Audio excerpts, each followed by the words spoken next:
كتير مننا عندنا تليفونات قديمة بنحتفظ بيها عشان هي بتمثل لنا حاجة في حياتنا أو جزء من تاريخ تقني إحنا عشناه وجربناه واستخدمناه. لكن للأسف معظم الحاجات دي سواء آيفون سواء جيم بوي سواء حاجة قديمة من الحاجات اللي استخدمناها محطوطة في رف أو مركونة في دولاب بتلم تراب، ما بنستفدش بيها وما بنستمتعش بيها لحد ما جت شركة قدرت تحل المشكلة دي وعملت طريقة تخلينا نستمتع بالتكنولوجيا القديمة وحولتها إلى تحفة فنية.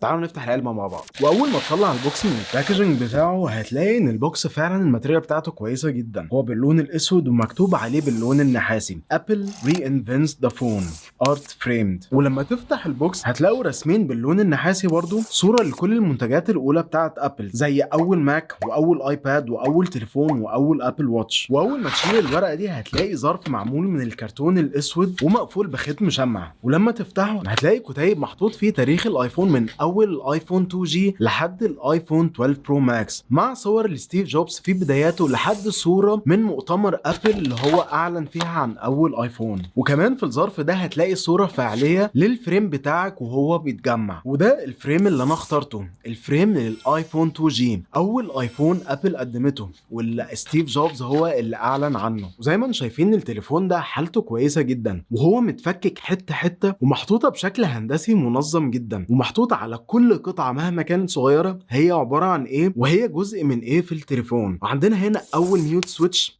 اول كاميرا، اول زرار باور بوتن، اول زراير صوت، اللايت سنسورز، المين بورز بتاعت التليفون كانت متقسمه على جزئين، السبيكر كانت حجمها عامل ازاي، الفايبريشن موتور، وكمان هم حاطين ابعاد لكل حاجه في التليفون، الابعاد بتاعت التليفون كانت قد ايه، وزنه كان قد ايه، الابعاد بتاعت الجزء بتاع سماعه التليفون، كل حاجه محطوطه بشكل مرتب ومنظم وشكلها فعلا حلو جدا. والحركه اللي عجبتني ان هم حاطين صوره للايقونات بتاعت التطبيقات القديمه اللي كانت نازله على اول ايفون. واخر حاجه مكتوبة هنا The people who are crazy enough to think they can change the world are the ones who do، وإمضاء ستيف جوبز. ودي المقولة بتاعت ستيف جوبز، الناس اللي هي مجنونة كفاية عشان تغير العالم هم الناس اللي بيغيروه. وطبعا زي ما انتوا عارفين وقلت لكم قبل كده انا بيجي لي ايميلات كتير لمنتجات اجربها وحاجات المفروض انها تبقى سبونسرز، لكن انا برفض الحاجات دي كلها لان انا مش مقتنع بيها. لكن لما جريت ستوديو بعتوا لي ايميل وقالوا لي ان هم بقوا بيوصلوا الوطن العربي وعايزين يبعتوا لي فريم من الفريمات بتاعتهم، ده كان اسرع ايميل رديت عليه في حياتي،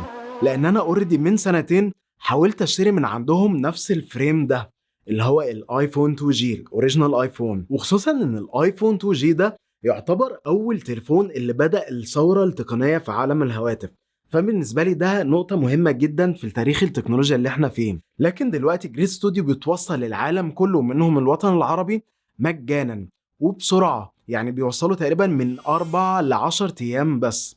فدي بصراحة بالنسبة لي كانت مفاجأة، ودي حاجة أنا استمتعت بيها جدا وحبيت إن أنا أشارككم الموضوع ده. الفيديو ده مش سبونسرد من جريت ستوديو، لكن هم بعتولي البرواز ده وأنا حبيت أعمل الفيديو ده عشان لو حد حابب يشتري حاجة زي دي، ومش شرط إنها تكون أول آيفون، ممكن يكون أول أبل واتش، ممكن يكون أي آيفون من الآيفونات القديمة، تليفون سامسونج الاس 1، عندهم جيم بوي، عندهم دراعات الكونسولز القديمة. ففي حاجات كتير ومنتجات كتير لو أنت بالنسبة لك حاجة منهم بتمثل لك حاجة في حياتك وعايز تبروزها عندك، ففي جريت ستوديو هتلاقي حاجات كتير زي دي. لو عجبكم فكرة الفريم اكتبوا لي تحت في الكومنتس، ولو حابين تشتروا فريم من الفريمات بتاعتهم اكتبوا لي تحت تحبوا تشتروا انه فريم فيهم. وما تنسوش تعملوا لايك وسبسكرايب عشان ما يفوتكوش الفيديوهات الجايه. ان شاء الله اشوفكم الفيديو الجاي. السلام عليكم.